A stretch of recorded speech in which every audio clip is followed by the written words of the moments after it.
ஒரு அழகான காட்டில் சிட்டு என்ற சின்ன அணில் வாழ்ந்து வந்தது. சிட்டு ரொம்ப சுறுசுறுப்பானது. ஆனா எல்லாத்தையும் அவசரமா செய்வது அதன் பழக்கம். ஒரு நாள் காட்டிலே பெரிய மழை பெய்தது. ஆற்றில் வெள்ளம் பெருக்கெடுத்து ஓடியது. சிட்டுவின் நண்பர்கள் எல்லாம் பயந்து போனார்கள்.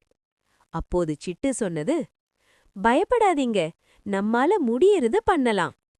சிட்டு சின்ன சின்ன கற்கள், இலைகள், குச்சிகள் எல்லாம் எடுத்துக்கொண்டு ஆற்றின் ஓரத்தில் அடுக்கி வைத்தது. மற்ற விலங்குகளும் உதவினார்கள். அவர்கள் சேர்ந்து ஒரு சின்ன பாலம் மாதிரி செய்தார்கள். அதன் வழியாக எல்லாரும் பாதுகாப்பாக கடந்தார்கள். காட்டின் ராஜா சிங்கம் சிட்டுவை பார்த்து சொன்னது, உடம்பு சின்னதா இருந்தாலும் புத்தி பெருசா இருக்கு.